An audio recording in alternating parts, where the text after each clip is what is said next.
الحمد لله رب العالمين والعاقبة للمتقين أشهد أن لا إله إلا الله وحده لا شريك له وأشهد أن محمدا عبده ورسوله أما بعد. وعن ابن مسعود رضي الله عنه أن النبي صلى الله عليه وسلم قال: ليس من نفس تقتل ظلما إلا كان على ابن آدم أول كفل من دمها لأنه كان أول من سن القتل. متفق عليه. رواه البخاری فی کتاب الجنائز ورواہ مسلم فی کتاب القسامہ. ناظرین، کل درس کے اندر آپ کے سامنے جس چیز کی وضاحت کی گئی تھی کہ آدمی اپنی زندگی کے اندر جو خیر کا کام شروعات کرتا ہے، کوئی بھلائی کا کام اسٹارٹ کرتا ہے، نیکی کے کام میں کوئی چیز میں پہل کرتا ہے، تو اس کے بعد جتنے لوگ اس نیکی پر عمل کریں گے اللہ رب العالمین اس عمل کرنے کے بالمطابق اسے بھی اجر دیا جائے گا. اس کی وضاحت میں نے کئی طریقے سے کیا تھا. اسی میں ایک وضاحت یہ بھی ہے کہ اللہ رب العالمین نے ایک شخص کو دولت سے نوازا. اب اس دولت کا استعمال وہ صحیح طریقے سے کرتا ہے. اس دولت کا استعمال اس نے قرآن کریم کو چھپوا دیا، احادیث کی کتابیں اس نے خرید کر کسی مدرسے میں وقف کر دیا. خیر کا کام ہے، بھلائی کا کام ہے، ایک بہترین صدقہ ہے. اس نے اپنے مال کا صحیح استعمال کیا. اللہ کے رسول کی اس پر مجھے ایک حدیث یاد آئی. آدمی کہتا ہے مالی مالی مالی، میرا مال میرا مال میرا مال. اللہ کے نبی صلی اللہ علیہ وسلم نے کہا نہیں، تیرا مال کچھ نہیں ہے سوائے تین چیزوں کے. ایک تو جو کھا لیا وہ تیرا مال. عمدہ لذیذ اللہ تعالیٰ نے جتنا نوازا ہے، جس کیپیسٹی میں آپ ہیں بہترین انداز میں کھانا کھائیے. ایسا نہیں کہ آپ کماتے بہت اچھا ہے اور کھانے کے لیے آپ کنجوسی کریں، تو اس مال کا کیا فائدہ ہے ایسے مال کا؟ تو اللہ کے نبی نے کہا بہترین عمدہ لذیذ کھانا جو اسراف نہ ہو، فضول خرچی نہ ہو جس کھانے میں. اسی طریقے سے دوسرا مال کیا ہے جو اس کے کام آتا ہے؟ عمدہ لباس. اللہ نے جس لائق آپ کو پہنایا ہے، جس لائق آپ کی کیپیسٹی ہے، آپ بہترین لباس کا استعمال کرو، یہ آپ کا مال ہے. تیسری چیز اللہ کے نبی نے جو بیان کیا، جو میرا اس موضوع سے ریلیٹو ہے، اللہ کے نبی نے کہا وہ تیرا مال ہے جو تو نے صدقہ کر دیا، آگے بھیج دیا. تو جو چیز آدمی صدقہ کرتا ہے، اب اس کے پیچھے جتنے لوگ آئیں گے اس سے فائدہ اٹھائیں گے، ویسا ہی عمل کریں گے، اللہ رب العالمین اس کے بالمطابق آدمی کو اس کا ثواب عطا کرے گا. ایک آدمی نے پیڑ لگوا دیا، ایک آدمی کہیں بورنگ کرا دیا، اب جتنے لوگ اس سے فائدہ اٹھائیں گے اللہ رب العالمین اس نیک کام کرنے کی وجہ سے اللہ تعالیٰ اسے اجر عطا کرے گا. جیسا کہ کل میں نے وضاحت میں بیان کیا آپ کے سامنے کہ آدمی دعا کرتا ہے اللہ میری اولاد کو میری آنکھوں کی ٹھنڈک بنا. تو دعا کیوں کرتا ہے؟ تاکہ اس کی اولاد نیک رہے. جب اولاد نیک رہے گی تو باپ کے مرنے کے بعد بھی وہ اولاد اس کے لیے صدقہ جاریہ بنے گی. وہ اولاد جتنا نیک کام کرے گی اللہ اس کا مثل اس کے اجر اس کے نام اعمال میں لکھتا رہے گا. اب دیکھیے، وہ نیکی کی بات تھی، برائی کی بات. حضرت ابن مسعود، شیخین نے اس روایت کو نقل کیا، امام بخاری رحمہ اللہ کتاب الجنائز کے اندر اور امام مسلم رحمہ اللہ کتاب القسامہ کے اندر اس روایت کو نقل کرتے ہیں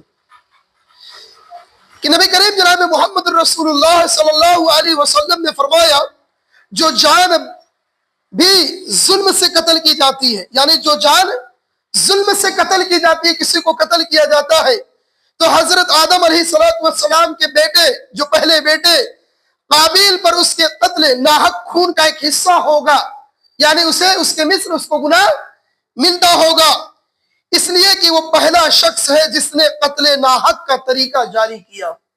ناظرین، سننے کے لیے مختصر چھوٹی سی حدیث ہے، محسوس ہوتا ہے کہ کیا ہے اس حدیث کے اندر، لیکن اگر اس کے اندر جایا جائے، غوطہ لگایا جائے تو بہت بڑا معنی نکل کے آتا ہے.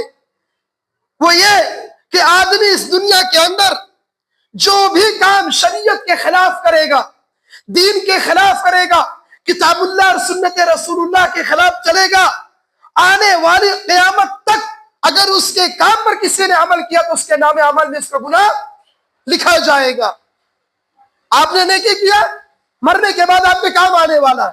آپ اگر شریعت کے کوئی خلاف ایسا کام کرتے ہو جو کام آپ کے جانے کے بعد اس پر لوگ عمل کرتے ہیں تو یاد رکھ لینا اللہ کے رسول کی یہ صحیح حدیث اس بات پر دلالت کر رہی ہے کہ وہ کام جو بھی اس پر عمل کرے گا اس کا گناہ آپ کے نام اعمال میں لکھا جائے گا. شریعت کے خلاف وہ کام ہو، شریعت میں ملاوٹ کا مسئلہ ہو. آج معاشرے میں دیکھ لیجئے بدعتیں خرافات کہاں سے آ رہی ہیں، باپ داداؤں کی دین سے چیز چلی آ رہی ہے. ہمارے بیٹوں نے ہمیں کرتے ہوئے دیکھا، ہم نے اپنے بیٹوں کو اس چیز پر تلقین نہ کیا، اسے نہ روکا. کتنی بدعتیں ہیں جو ہمارے سامنے ہماری فیملی اس کو انجام دے رہی ہے، ہم اسے نہیں منع کر رہے ہیں. ہم اگر خود وہ عمل کر رہے ہیں تو یاد رکھ لینا اگر ہم نے کوئی ایک بدعت پہ عمل کیا اور آنے والی نسلیں اگر اسی بدعت پر عمل کرتے ہوئے آئی تو ہم تو دنیا سے چلے جائیں گے، لیکن اللہ رب العالمین ہمارے نام اعمال میں اس کا گناہ لکھتا رہے گا. لہذا ناظرین، دنیا کے اندر جب بھی کوئی عمل کرو تو اس کی تحقیق کر لو کہ یہ عمل کیا اللہ اور اس کے رسول سے ملتا ہے کہ نہیں ملتا ہے، یہ عمل صحابہ کے طریقے پر ہے کہ نہیں ہے، یہ عمل اللہ اور اس کے رسول صلی اللہ علیہ وسلم کے بتائے ہوئے طریقے پر ہے کہ نہیں ہے. اگر نہیں ہے اللہ کے بندو اس عمل کو ترک کر دو.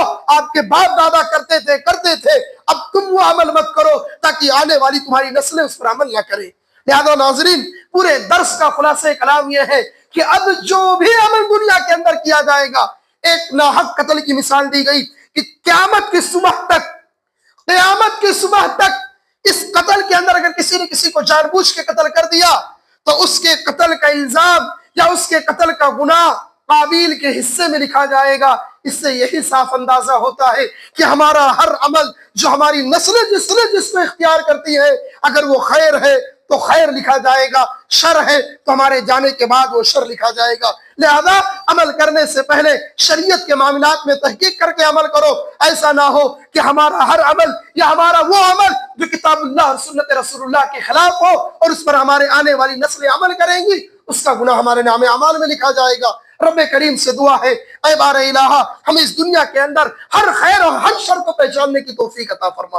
اے اللہ، یہ خیر اور یہ شر ہمیں تیرے کتاب یعنی قرآن کریم اور احادیث رسول کے طریقے پر جاننے کی توفیق عطا فرما. اے اللہ، ہماری زندگی کے اندر تمام برائیوں کو، تمام خرافات اور تمام بدعتوں کو اپنی ہی زندگی میں اسے ختم کرنے کی توفیق عطا فرما. اے اللہ، اتباع رسول کی محبت کرنے کی توفیق عطا فرما، کتاب اللہ سنت رسول اللہ پر چلنے کی توفیق عطا فرما.